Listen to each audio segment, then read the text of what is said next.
All right, one lesson down, 3 more to go. Here's this one. So yesterday we just simplified square roots. Now we're going to throw variables into the mix. So we're going to simplify square roots with variables. So it works a little differently. Numbers and variables work differently when we're simplifying square roots. So when I'm doing one like this, the square root of 8x squared, the best way I can explain it is this. I want to think about this as the square root of 8 and the square root of x squared, because they work really differently and I'm putting them back together. So I want to figure out what happens with the square root of 8 and what happens with the square root of x squared. So the square root of 8 would follow our same rules as yesterday. I'm going to look at that list and see what's the biggest perfect square that goes into 8. So this would be the square root of 4 and the square root of 2. So this would be a 2 root 2. That's how my 8 would reduce out. But my square root of x squared is different. Here's how I think about it. I'm going to take the square root and I'm going to write out how many x's I have next to each other. So x and an x. Because this is a square root, another way to think about square roots is I'm looking for identical factors or pairs of factors to take out. Pairs, P-A-I-R-S. So I'm looking for, if anytime I have 2 of something inside a square root, I can take them out of the square root. It's kind of what I'm doing with numbers. I just don't think about it that way. For example, the square root of 4 is 2. How come? Well, because I can write 4 as 2 times 2. I have a pair of 2's, so I can bring them out and write it as just a 2. But we're comfortable with just being like, okay, the square root of 4 is 2. I don't really give it a whole lot of thought. But what I'm really doing when I take the square root of 4 is I'm thinking about 4 as 2 times 2. I'm kind of writing it out in my head. I'm just not realizing that I'm doing that. And I'm saying, okay, the square root of 4 is the square root of 2 times 2. I have 2 2's, so I take it out. When I'm over here with the square root of x squared, I have x times x. So since I have 2 of them, I can take them out. And I have no more square root left. My final answer would be 2 root 2 times x. The numbers that are not in square roots go together. The number that's in a square root goes together. That's how that reduces. So now you can't check on a calculator anymore because we're going to have variables and the calculator won't do that. So you really need to know what you're doing. Let's look at this one. So I'm going to look at the numbers and the variables separately. So I have the square root of 25. And I have the square root of a squared b. The square root of 25 is already perfect. I don't have to even really look much at my list. I know that the square root of 25 is 5. But these guys, I'm going to write them out. I have an A and one B. So anything I have a pair of, that I have 2 of, can come out. So these 2 A's come out of the square root. The B has no partner. It stays in. Put everything together, the number and the variables that are outside stay outside, the variable that's inside stays inside. That's how that reduces. Okay, if it feels confusing, go back, watch the example again and try and keep watching a couple of times. It doesn't always come to you.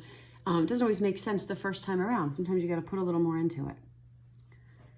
Let's try this one. So I'm going to write this as the square root of 52 times the square root of, and I'm going to write out the x's right away. My square root of 52, I can do that from yesterday. What goes into 52? 4 does.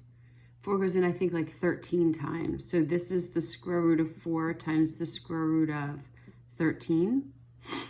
So this is 2 root 13. So there's my number, but now let's take care of my variables. I have a pair of x's. That's going to come out. I have another pair of x's. Those are also going to come out. So I'm left with 2, a square root of 13, and an x and an x. Well, we learned last week what to do with variables is we multiply them. So I'm going to have 2 x squared root 13. Funky, right? You got to practice a ton, and it'll become second nature. This stuff with algebra should become pretty automatic as you do it over and over again, but you've got to do it over and over again. the square root of 50y. Square root of 50 times the square root of y. The number is easy. We've got a 25 times 2. And I only have a y in there, so nothing's coming out. I don't have any pairs inside the square root sign. So the only thing that reduces is the square root of 25. And I don't leave my answer like that. I'm going to leave it as everything that's outside comes together, which is only the 5. And then these two things that are inside come back underneath one square root. All right, next one. So let's split this up. Square root of 30. Square root of, we have 3 x's, 6 y's. 1, 2, 3, 4, 5, 6. Square root of 30. I don't know if that reduces, right? 5 times 6. There is nothing that goes into 30 that is perfect. So square root of 30 is going to stay square root of 30. But how about my variables? I've got 2 x's. So this pair is going to come out. This one's going to stay in. I've got a pair of y's. That's going to come out. A pair of y's. That's going to come out. A pair of y's. That's going to come out. All that I have left inside the square root symbol is an x. So let's put this all together. Outside, I have x, y to the third. Inside, I have 30x.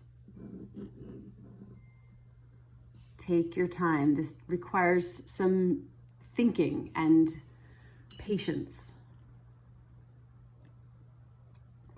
Go back and watch an example again.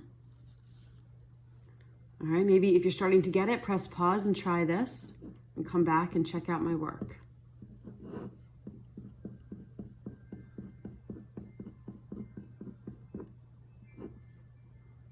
Square root of 144 is 12.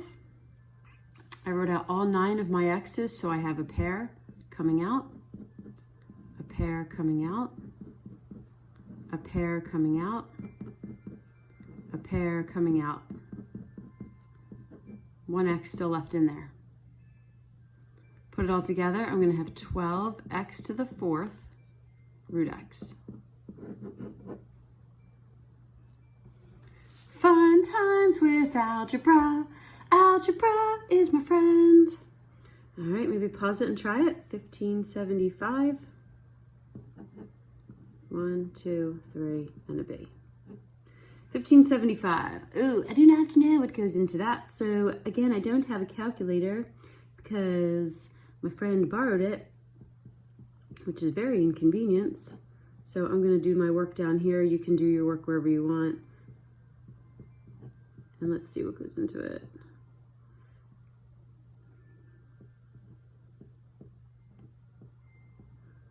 Ooh, 225 times 7.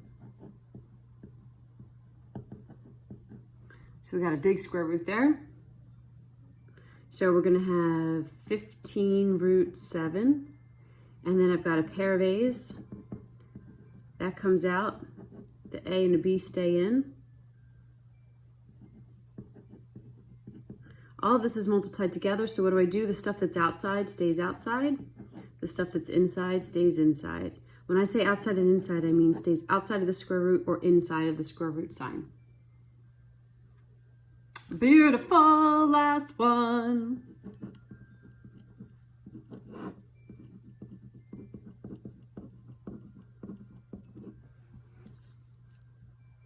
All right, 99.